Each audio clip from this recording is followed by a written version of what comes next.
Bueno, Sandra es mujer, hija, nieta, amiga, pareja y también fisioterapeuta especializada en salud femenina. Su vida profesional gira alrededor de las mujeres, tanto en la atención física, en fisioespecialistas, como en la divulgación a través de las redes sociales y formaciones para profesionales.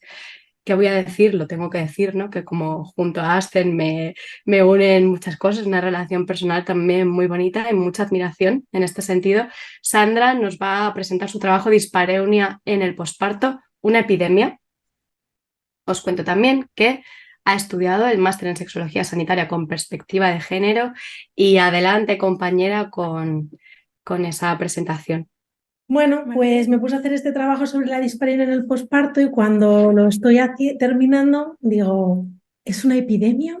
Y hago esta pregunta porque, compas, va a ser complicado tratar este tema o ver con números también esto que nos pasa a las mujeres, ¿no? Bueno, voy a dar un poco de introducción, voy a hablar un poquito del objetivo de mi trabajo, contextualizar cosas que María ya ha contextualizado, voy a hablar de la sexualidad en el posparto y voy a dar unas conclusiones y una propuesta de trabajo a ver si entre todas mejoramos estos números, ¿no? Estas cosas que os voy a contar. Mirad, la dispareunia es una causa súper frecuente en las consultas de fisioterapia de suelo pélvico. Y compas, aunque es súper frecuente, la realidad es que es una patología silenciada por parte de las mujeres y de los profesionales sanitarios que acompañamos a estas mujeres. Porque como es habitual, hacemos que el dolor no tenga importancia y no buscamos la causa de ese dolor. Y aunque la dispareunia no es solamente una causa en el posparto, realmente hay un gran impacto y una gran prevalencia en las mujeres que están viviendo esta etapa de su vida. Es decir, hay un número muy alto de mujeres que tienen dolor en sus genitales cuando mantienen una relación sexual coital. Que una patología, compa, sea frecuente en un periodo de la vida de las mujeres en concreto, a mí me hace pensar que tiene que haber una causa biológica, psicológica o social que hace que todas las mujeres en esta etapa tengan esta sintomatología, ¿no? O este dolor. ¿Y cómo es posible que de una cosa natural y fisiológica como es el parto, el nacimiento de nuestras criaturas, lleve implícito, ¿no?, una lesión permanente en el cuerpo de las mujeres? Esto no puede ser, por lo cual yo me hago aquí unas cuantas preguntas. Una, ¿qué está sucediendo en los partos? Y de esto ya hablaba Ascensión, ¿no? O sea, ¿cómo están siendo los partos? ¿Cuántas tasas de episiotomía tenemos? Dejamos que las mujeres tengan libertad en el movimiento, ¿no? Todos estos tipos de parto o sea, institucionalizados, ¿no? O desde ahí. Entonces, esa mirada tenemos que preguntarnos qué está sucediendo con estas mujeres que no traían dolor y que ahora, después del parto, tienen dolor. Y dos, otra pregunta que me hago, ¿qué pasa con esas cicatrices? ¿Se le está dando la información apropiada a las mujeres sobre el tratamiento de sus heridas y de sus cicatrices? ¿Se les está diciendo que tener una cicatriz, una herida en nuestras vulvas, en nuestros genitales, puede ser una de las causas de no volver a tener placer, de no llegar a tener una sexualidad plena? ¿Le estamos dando esta información a las mujeres? Y dejo aquí también, ¿no? Y además de esas cicatrices del alma, tener, ¿no?, una vivencia en el parto que también hace que haya mujeres que solamente con la intención de acercarnos ahí sientan dolor, no solo por una cicatriz física. Y me pregunto también, ¿estamos dando el tiempo de recuperación de esos tejidos? ¿Estamos dando un tiempo de recuperación a los tejidos de nuestros cuerpos? Pero además, ¿estamos dando un tiempo de recuperación al acto en sí de mantener una relación íntima con nuestras parejas, con nosotras mismas, más bien con nuestras parejas, que es donde empieza el problema? Quiero decir con esto, ¿es el contexto lo que nos hace ir más rápido a esas relaciones? ¿O es porque nosotros realmente ya sentimos placer y queremos ir? ¿O es que hay una carga social que nos dice, oye, ahora ya te toca ir, ¿no? Como le decía Ana María, que ya hablaremos de esto, ¿no? Entonces, lo que se espera de las mujeres en el puerperio, ¿qué es? Pues lo que se espera de las mujeres en el puerperio es que mantengamos relaciones coitales cuando pase un determinado tiempo en concreto. Entonces estamos mirando en una mirada coitocentrista totalmente de esa maternidad. Con lo cual, ¿qué es realmente lo que causa el dolor? Esto es lo que me pregunto. Lo que es biológico, psicológico, social, todo el contexto biopsicosocial, ¿qué es lo que nos está causando, ¿no?, todo este dolor en el posparto? Entonces, mi objetivo era analizar las causas de la dispareunia en el posparto descritas desde la evidencia científica, ¿no? Buscar estos principios factores de riesgo que tenemos para poder hacer una prevención y una estrategia preventiva, que las mujeres, cuando lleguemos en esta etapa de posparto, no tengamos dolor en las relaciones coitales, ¿no? Y este es un poco el fin de este trabajo. Y para eso tengo que contextualizar un poco el posparto, ¿no? El puerperio, en esto que ha hablado María antes. No hay un consenso respecto a la duración, las fases y el tiempo. Además, tanto las y compas que si pensamos en lo biológico, vemos claramente que es cuando nos dicen que ha habido esa involución uterina, esos 40 días, ¿no? Desde esa parte. Alguna parte más científica también nos habla un poco de la primera menstruación, ahí cambia la fase, ¿no? Si hablamos desde la parte más psicológica, podríamos hablar un poco de las fases de la fase de nuestros bebés, ¿no? Que van pasando por cada una de estas fases. Y si hablamos de la parte social y política, muy importante, porque esto nos traspasa a todas, es estas 16 semanas donde tenemos que volver todas a trabajar, porque claro, nuestros niños ya son independientes, no necesitan nada de nosotras ya podemos estar 100% en nuestros trabajos y la maternidad, el embarazo, el parto y el posparto han pasado por nosotras y ya se ha ido, ¿no? Que esto es lo que tiene que ver exactamente con la cuarentena, que es lo que entendemos todos socialmente, ¿no?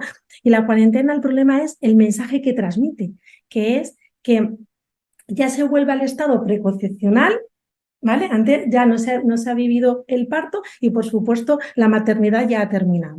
Y ya con esto podemos volver a tener ¿el mismo sexo de qué? Y sobre todo que no ha habido ningún cambio corporal, ningún cambio en nuestro emocional y ningún cambio a nivel cerebral. De esto además es que sabemos que es todo lo contrario, que hay mogollón de evidencia científica en todos los cambios, que ya hablaba María también, ¿no? Que se dan en este proceso. Y además a esto os añadiría un poco qué está pasando con las redes sociales. ¿Quiénes son nuestros referentes? ¿No? Pues nuestros referentes son mujeres con una, hipersexualizadas, súper delgadas, que entran muy rápido en sus tallas, que hacen deporte rapidísimo, que entran a trabajar lo antes posible, ¿vale? Entonces, ¿esos realmente son nuestros referentes que vemos? Realmente no. Y esto es lo que yo pienso, y es que la imagen social de la maternidad es la ausencia, que no se note, que no estamos maternando, que nuestro cuerpo es igual, que vamos a trabajar igual con la misma intensidad, que no tenemos la misma preocupación, la sexualidad, que no se note que estamos en la fase de porque tenemos que también ser muy productivas. Y esto, una imagen muy alejada de la mayoría parte de las mujeres, que además es incompatible con los ritmos saludables. Y aquí es donde empezamos a no tener vidas saludables. Por lo cual, si contextualizamos ya en sí lo que es la dispareunia, pues no deja de ser que ese dolor persistente o recurrente en el interior, en la penetración vaginal completa o en las relaciones sexuales vaginales.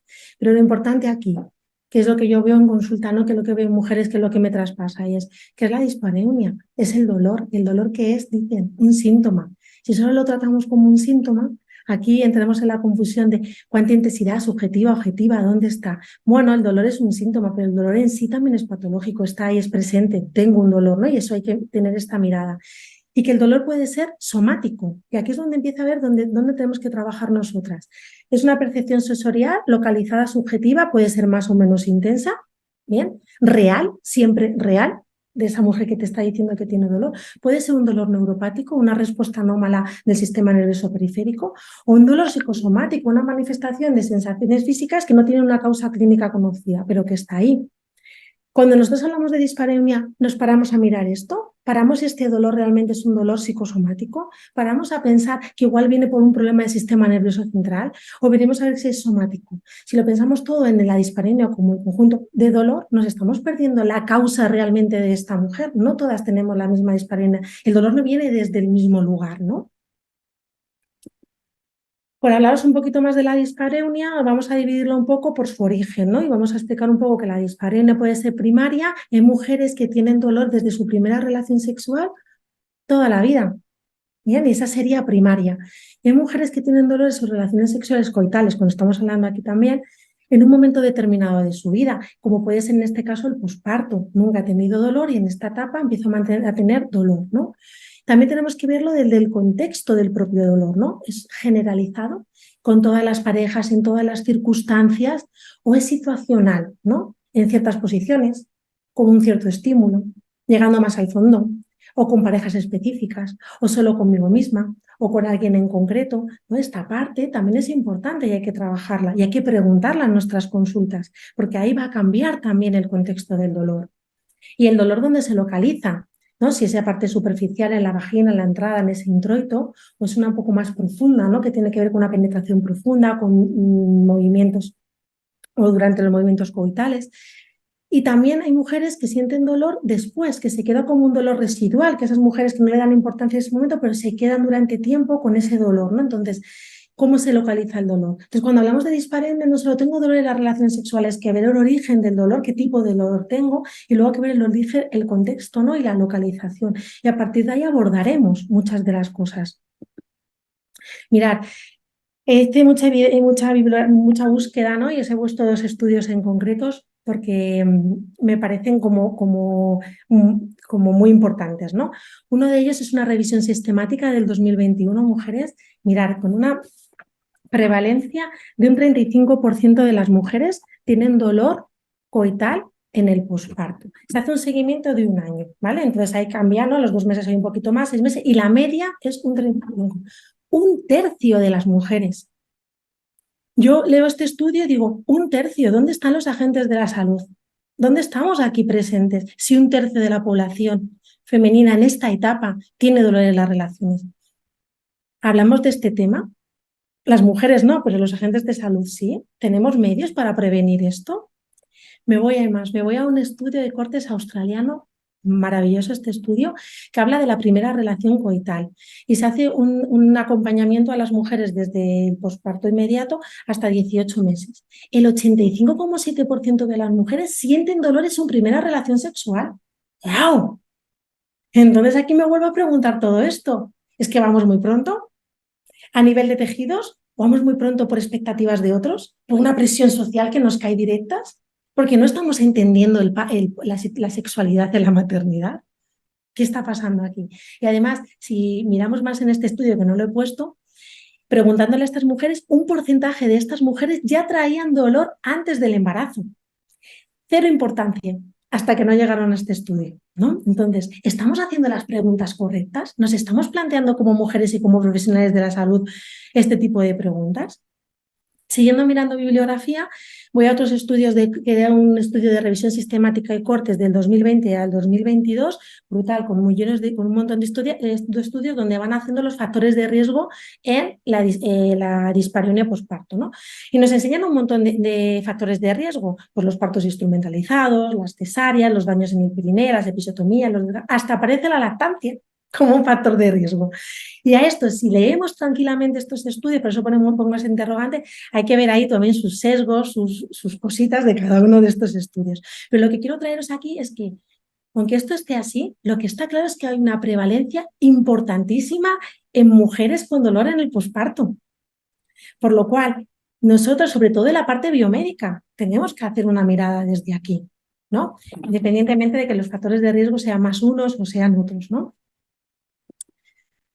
Entonces, mirando y mirando esta parte de la sexualidad en el posparto, ¿no? Os vengo a decir que las investigaciones tienen una mirada clara, coital y cuantitativa. Todos los estudios que voy buscando, coital y cuantitativa, por lo cual hay muchísimo sesgo a la hora de hablar de la sexualidad en el posparto.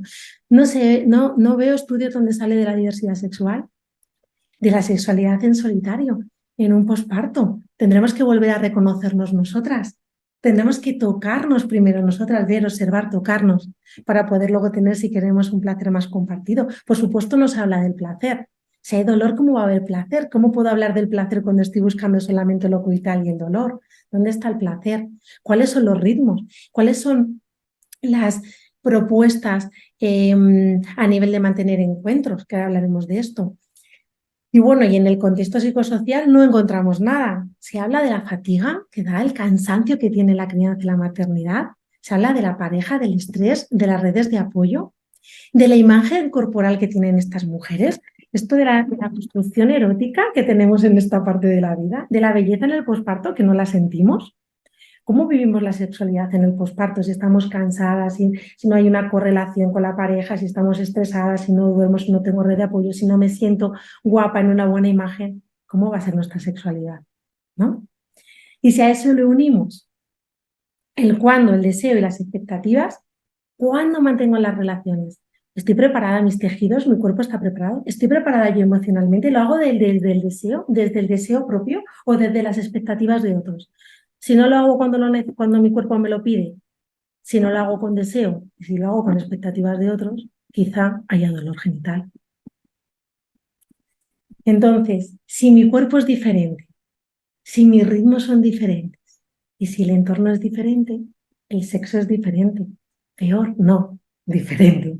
Y creo que esto es una de las cosas más importantes que tenemos que trabajar, y es que demos una educación sexual en la maternidad y en el posparto donde entendamos que, amiga, lo que te está pasando es normal. Que el cuerpo te pida otro ritmo es normal. Que el cuerpo te pida tener otras prácticas sexuales es normal. Que el cuerpo te pida otro entorno diferente es normal. Lo que no es normal es tener dolor, que es lo que normalizamos. Entonces, este es el cambio del paradigma, o eso es lo que venimos intentando. Entonces, yo me pregunto, respecto a la sexualidad en el posparto, quizá voy demasiado pronto en todo, ¿eh? En lo físico y en la práctica. Quizá la secuencia de las prácticas no es adecuada, porque mirando estudios había uno muy interesante donde decían las mujeres que su secuencia en el posparto era más sexo oral hacia ellos, era sexo oral hacia ellos, sexo oral hacia ellas y por último coito. Ya te iban diciendo las mujeres cuál era su preferencia en este tiempo entre las prácticas sexuales, que ellas lo que iban necesitando primero es, ¿no? Siempre con ellos no tocarme a mí, ¿no? Porque si tengo dolor, no estoy preparada, pues bueno, voy satisfaciendo otras necesidades, ¿vale? Para que todo quede en equilibrio, aunque yo no esté en equilibrio, ¿no? O quizá cumplir las expectativas de otros, o quizá no esté en el contexto adecuado.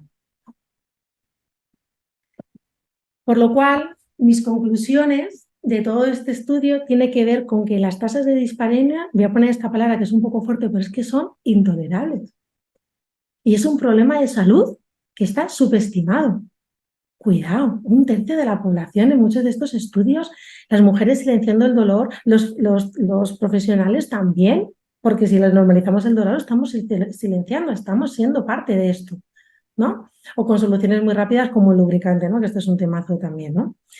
Que los factores de riesgo tienen que ver con las intervenciones. Esto lo tenemos que tener claro. Si en los partos intervenimos y tenemos grandes cicatrices y no tratamos las cicatrices, estamos interviniendo, por lo cual eso es un mayor factor de riesgo.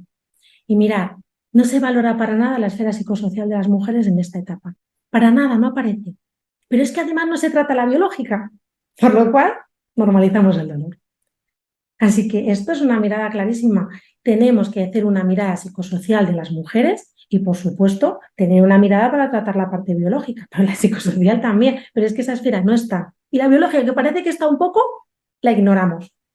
Solución, normalicemos el dolor, ¿no? Lo que venimos, ser mujer, como decía Sonia, duele en todas las etapas, la primera menstruación, la primera relación, el parto, la primera relación tras el parto, la menopausia. Y bueno, compas, como propuesta a este trabajo, pues primero la divulgación. Es muy importante que estos datos salgan a la luz, que esto esté sobre la mesa, que en las preparaciones al parto de las matronas, nuestras compis matronas, también las fisios desde la parte que podamos, de las sexólogas, ¿no? Desde todas, hacer un buen grupo y hablar de la sexualidad. Es muy importante hablar en esas preparaciones antes de todo lo que tiene que ver con la sexualidad. Hay que formar a los profesionales, nos tenemos que seguir formando, tenemos que actualizarnos, tenemos que dejar de salir un poco de todos estos falsas creencias que traemos arrastrando. A las mujeres hay que hacerles un seguimiento. Esto tenemos que trabajarlo. Al bebé está ahí en primera fila y las mujeres una vez que paren desaparecen. En el embarazo estás todo el día observándolas que son mujeres sanas, que no necesitan esa tanta vigilancia. Donde necesitamos la vigilancia y el cuidado es en el posparto, a nivel psicoemocional y social y biológico, ¿no? Y por supuesto tenemos que seguir creando más redes de apoyos, lugares seguros donde las mujeres puedan expresar su dolor, sus apetencias claramente, sin ser juzgadas, ¿no? Porque la sexualidad que nos acompaña en todas las etapas, también es transformadora en todas las etapas y nos enjuiciamos muchísimo. Y en esta parte de la maternidad está la culpa y el enjuiciamiento constante. Tenemos que ser maravillosas, a nadie le duele, todo está bien. Y esto yo lo veo en consulta continuamente, ¿no? Y en cuanto abrimos este lugar de cuidado, de seguridad, ya empiezan a aflorar cositas, ¿no? Y sobre todo que entiendan que lo que está pasando pertenece a la vida de las mujeres y que, por desgracia, puede ser habitual, pero que tiene que estar acompañado. Así que yo ahí, haciendo mi último, mientras que escuchaba, amigas, en un posparto lo que sientes es normal. Si necesitas tiempos diferentes es normal. Si necesitas cambiar de prácticas es normal. Si necesitas cambiar tu sexual, el entorno de la sexualidad es normal. Pero lo que no es normal es el dolor. Y acabo un momento con una frase de Simone de Beauvoir y dice, el placer sexual en la mujer es una especie de hechizo mágico. Ay, espera que no os veo. Exige el completo abandono. Si las palabras o movimientos se oponen a la magia de las caricias, el hechizo se rompe.